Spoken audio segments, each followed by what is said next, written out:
샬롬, 오늘의 양식 정성림입니다. 누가복음 17장 18절 말씀. 이 이방인 외에는 하나님께 영광을 돌리러 돌아온 자가 없느냐.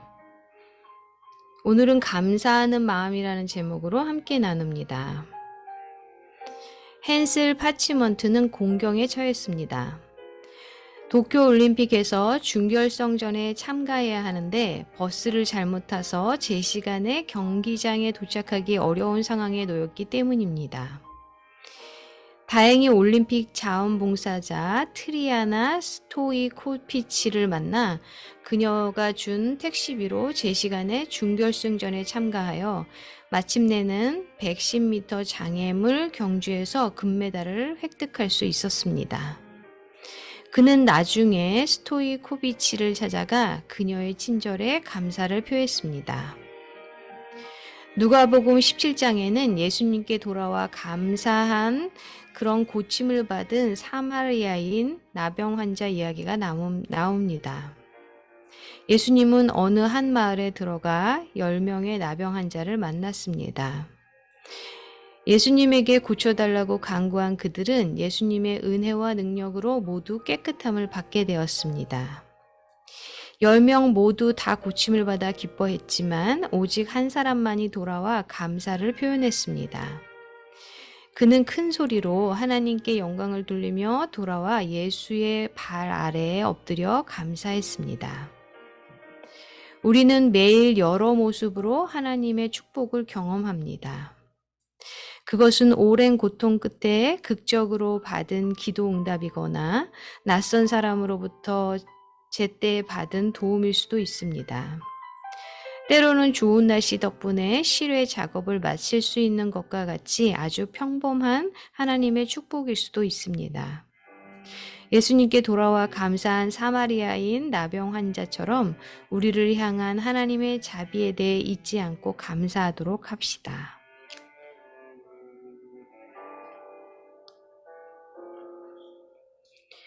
오늘 무슨 일로 하나님께 감사할 수 있습니까? 어떻게 감사하는 마음을 키워나갈 수 있을까요? 네. 어제는 저희가, 그 은혜와 변화에 대해서 나누면서 제가 감사할 수 있을 때, 하나님이 우리에게 베풀어 주신 은혜가 무엇인지를 깨달을 수 있을 때, 정말 우리의 삶에 놀라운 변화가 일어난다고 말씀드렸었는데요. 그리고 함께 나누었는데, 그렇죠. 우리가 이렇게 감사하는 마음, 여기서 보면 예수님께서 10명의 그 나병 환자를 고쳐주었는데 단 한 명만이 와서 예수님 발 아래 엎드려서 감사를 표현했다라는 것. 사실 저도 이렇게 삶을 살아가다 보면 정말 감사한 분들, 어떤 감사한 순간이 너무나 많아서 그것을 하나님께 감사를 올려 보내는데요. 그리고 그 누군가에게 또 감사를 표현하는데 생각해 보면 그것을 깨닫지 못하고 그냥 당연한 것이라고 생각할 때 감사를 표현하지도 하나님한테 감사를 올려드리지도 못한 것을 깨닫게 됩니다. 그래서 이것을 아는 것이 중요한 것 같아요. 정말 이게 얼마나 놀라운 일인가. 여기 보면 나병 환자들이 고침을 받았다는 거 얼마나 놀라운 일일까요? 그런데 그 고침을 받은 그 자체만 생각하고 기뻐서 가족들에게 알리고 그러면 그것을 고쳐준 그 주체이신 정말 하나님을, 그 예수 그리스도를 잊어버리는 거죠.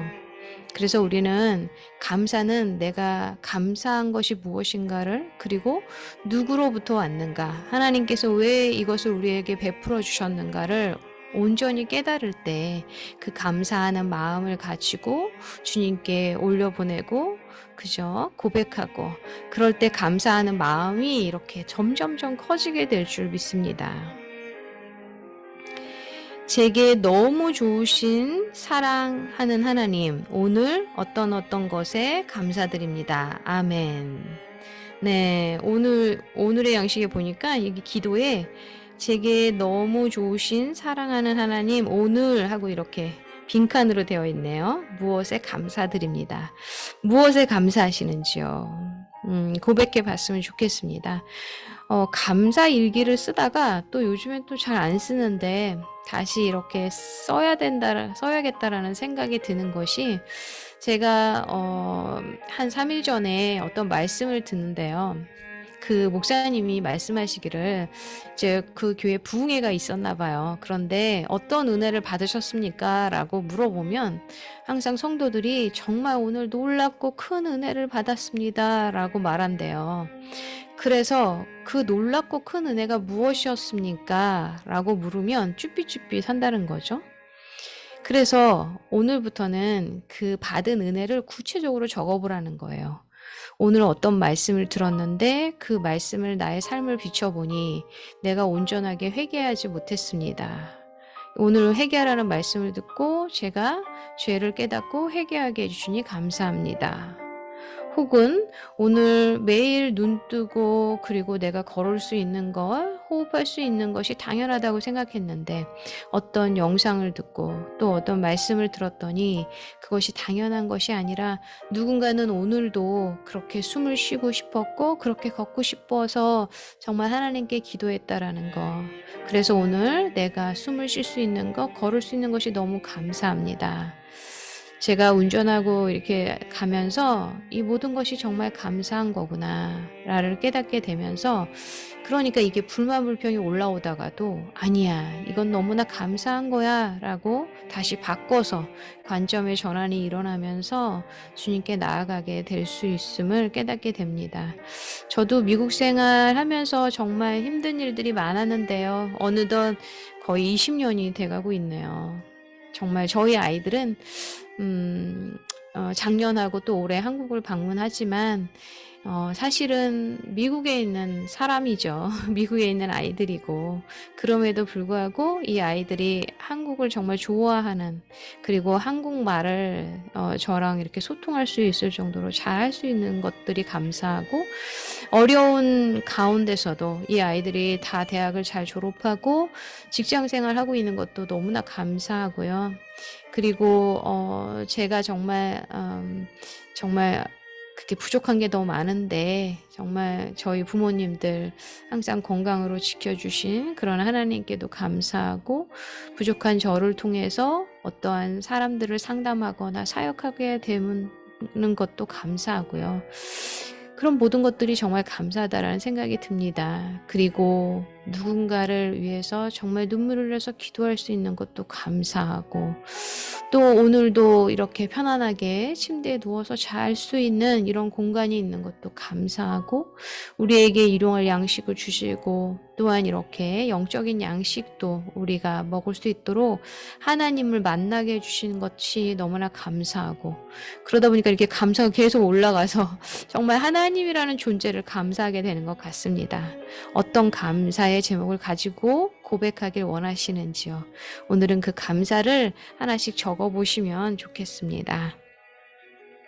기도하시겠습니다. 하나님, 그렇습니다. 10명의 문둥병자가 치유를 받았지만 오로지 주님께 나와 감사한 자는 그 한 사람이었음을 깨닫게 됩니다. 우리가 그 한 사람 되길 원합니다. 주님께서 베풀어 주신 것이 얼마나 감사한지를 고백할 때 우리에게 하나님께서 너무나 기뻐하시고 더욱더 충만함으로 하나님의 관점에서 풍요함으로 채워줄 줄 믿습니다. 모든 것을 감사하며 주 예수 그리스도 이름으로 기도합니다. 아멘. 네, 오늘도 감사로 나아가는 그런 은총 있기를 기도하면서요, 하나씩 좀 고백해 보시면 어떨까 그런 생각이 듭니다.